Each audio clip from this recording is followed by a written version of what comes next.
Hi Leute, das hier ist Another Fisherman's Tale für die PlayStation VR 2.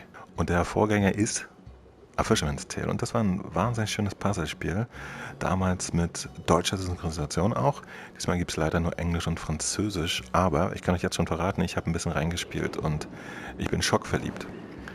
Es ist ein Puzzlespiel mit einer ganz besonderen Prämisse. Ja? Ihr seid hier wieder so ein Fisherman. Und bewegt euch aber wie so eine Marionettenfigur. Es ist allerliebst. Vor allen Dingen, was mich wirklich umgehauen hat, ist der Twist, der hier drin ist. Denn man spielt die Erzählung eines Opas, der seiner Enkelin was erzählt. Und das Ganze hat so mehrere Erzählebenen, die sich dann auch im Puzzle auf die Grafik, Umgebung etc. auswirken. Also fantastisch. Aber gucken wir erstmal die Einstellung an. Ja? Hier, Komfort. Ja, ihr könnt Vignetten einstellen etc. Spielbereich. Erfassungsmodus Auto 360. Okay. Man kann also im Sitzen spielen. Sehr gut für einen Feierabend. Dann Bewegung gibt es Snap und gleichmäßig, also Smooth Turn.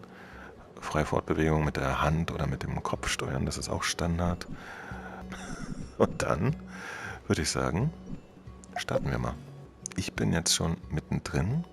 Und das ist ein bisschen doof, denn man startet hier auf der Insel. Wie ihr seht, es gibt 6 Kapitel und ich habe schon 2 ganz schön weit gespielt, ja, weil ich einfach wirklich reingesaugt wurde. Ich wollte eigentlich nur hier mal reingucken, wie das technisch ist und dann hat es mich gleich abgeholt. Now, stop me.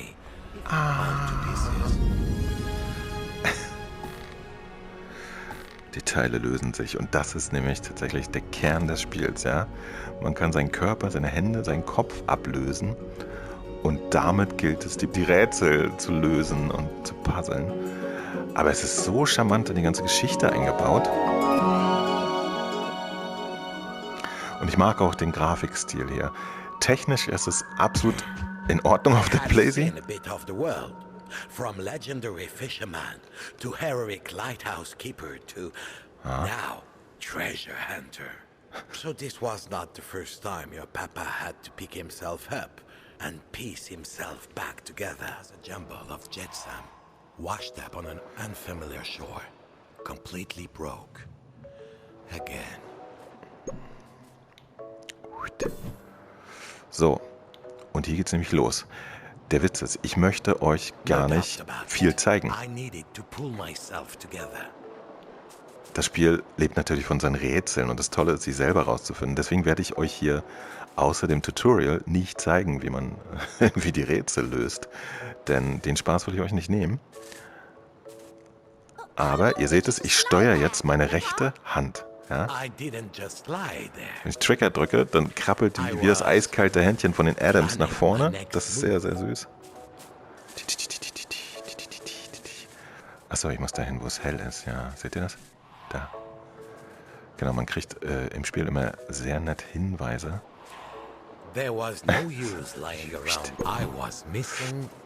Und jetzt holen wir uns mal meinen Körper. Zack. Wenn ich jetzt Grip drücke, fump. Seht ihr das? Und das ist das Lustige. So, den Kopf holt man sich, indem man die beiden Tasten auf dem Controller drückt. Also die oberen beiden Tasten auf dem Controller muss man zusammendrücken.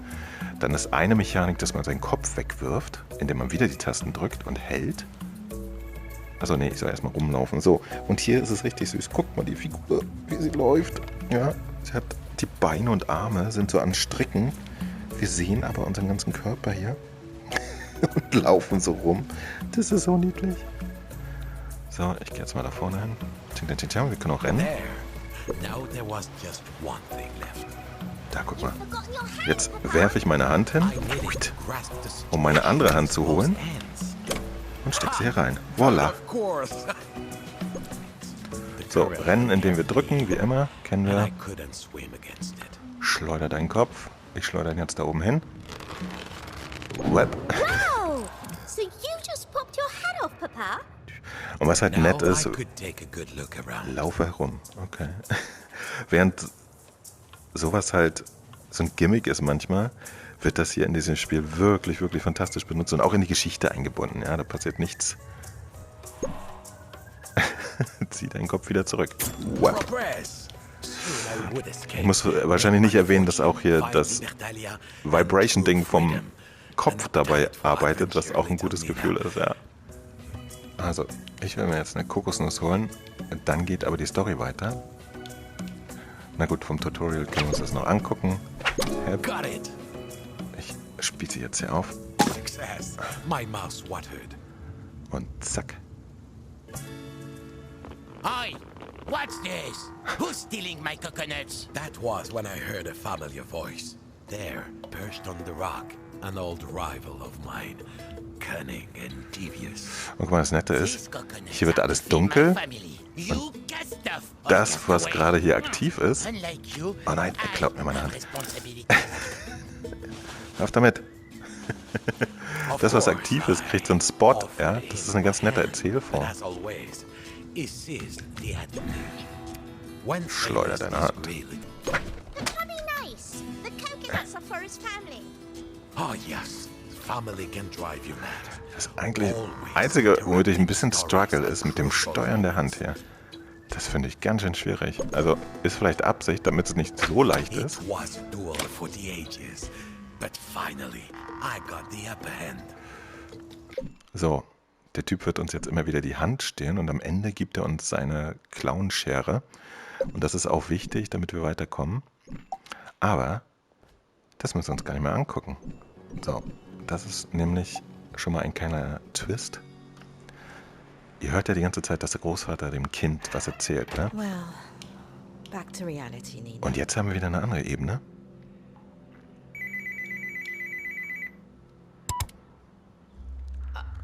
Are you there, Nina? Darling? Hello? I'm here, Mum. Are you okay? I'm fine, darling. How are you getting on down there? Und ich glaube, das ist jetzt die erwachsene Frau, die vorher als Kind mit dem Großvater I've spricht made a good start, though. und hier im Keller gerade You haven't just been playing aufräumt the hours und in Erinnerung schwelgt. Wie nett ist das denn, hä? making his models while he told you all those old stories. All right, come on, Nina. So. Let's do one more Und- box. Auf eine andere Art ist das jetzt hier nämlich der Übergang Oh, yeah. in den nächsten I Level. remember the Das ist so story nett that went with gemacht, ja. this one. Bob imprisoned by the dreaded Captain Kenred. So, guckt euch There's das the an. cage. Now we need the prisoner. Where are you, Bob? So. Und später im Spiel zum Beispiel ist man die Figur in der Umgebung und kommt dann aber auch hier im Keller wieder Now raus. you're mine, Bob! Großartig. Cried Captain Kenred with a hideous laugh. Soon you will be in the clutches of the Kraken. Worum es mir eigentlich geht, ist, dass ich euch dieses Spiel wirklich ernsthaft ans Herz legen möchte. Denn ich finde es absolut entzückend. Wir können noch mal hier gucken. Das ist die Stelle, wo ich gerade bin. Ja, bis dahin habe ich schon gespielt. Ich weiß nicht, das waren vielleicht 1,5 Stunden oder so. I reached the crew area. My escape was getting dangerous, but nothing would keep me from my quest for truth. Ihr seht es auch, ja, der Grafikstil ist sehr special. Das ist nicht low-poly und auch nicht high-end. Das ist irgendwie ein ganz eigener Stil. Das hatte schon das erste Fisherman's Tale und war sehr nett. Und ich finde auch der Grundgedanke vom ersten Fisherman's Tale, da hatte man ja so eine Welt in der Welt, wird hier auch so konsequent weitergeführt, ja. Dass das jetzt die ganze Story mit einbindet und so weiter. Ich habe euch jetzt nicht viel gezeigt, aber tatsächlich, weil ich euch die Rätsel nicht klauen möchte. Dieser Level hier kommt nämlich nach einem großen Maschinenraum-Level, in dem ich mich die ganze Zeit beschäftigt habe, durch den Maschinenraum zu kommen. Das war schon sehr lustig. Mich hat es voll reingezogen. Ja? Ich mag das Ganze und bin begeistert über die Verbindung von Story und Puzzle. Ich glaube, die einzige Kritik, die ich hier habe, ist, dass ich tatsächlich die Steuerung der Hand ganz schön kompliziert finde. Ja? Also, ihr könnt leider nicht sehen, was ich jetzt mit meiner echten Hand hier gerade mache, aber ich steuere die Hand nicht mit dem Analogstick oder so, sondern man dreht sie, indem man seine echte Hand so im Raum dreht. Und das ist ein bisschen eigentümlich. Ja? Also bis ich manchmal die richtige Position habe, um irgendwo konkret hinzulaufen, muss ich wirklich rumprobieren. It was clear this Ich ship weiß nicht, ob had das far Absicht too many ist. spare hands on deck. So. Aber es ist fantastisch. So, die zweite Kritik wäre, das habe ich schon gesagt, also auch dieses Spiel gibt es auf Mobile. Ich habe das jetzt auf der mobilen Plattform nicht gespielt. Ich weiß nicht, ob hier irgendwas mehr ist. Ich gehe mal davon aus, dass es vielleicht höhere Textureauflösung ist oder so, aber die Geometrie wahrscheinlich dasselbe ist, das kann ich nicht sagen. Aber die Auflösung ist hier nicht die höchste, die wir auf der PlayStation VR 2 bisher haben. Ich habe jetzt aber auch eine Vorabversion. Keine Ahnung, ob es noch einen Patch gibt, der das verbessert. Ja? Das wäre auch noch ein kleiner Kritikpunkt. Also da hinten zum Beispiel Sachen, die jittern ein bisschen. Das ist immer ein Zeichen von nicht sehr hoher Auflösung. Und das finde ich hätte jetzt auf der PlayStation VR 2 nicht sein müssen, ist aber kein Game-Blocker oder so. Ja? Also das geht trotzdem fantastisch. Es ist jetzt nicht so blurry wie No Man's Sky oder so, ganz und gar nicht, ja. Nee, also es sieht scharf genug aus, aber ich hatte es jetzt auch in Crystal Clear gekauft, warum nicht? Und ein großes Manko, glaube ich, für viele, hier gibt es sehr viel Story, sehr viel super charmante Story, die erzählt wird. Und wir haben keine deutsche Übersetzung, müssen uns das also alles durchlesen, ja. Das ist natürlich immer nicht so ganz immersiv. Hier wird niemand stehen gelassen, denn es gibt deutsche Untertitel, aber der Vorgänger hatte halt wirklich wunderschöne deutsche Synchronisation auch, hätte ich mir auch gewünscht, aber Leute, das hier ist VR, wir sind eine kleine Nische und jede Übersetzung ist halt für kleine Indie-Studios wirklich einfach teuer. Ja?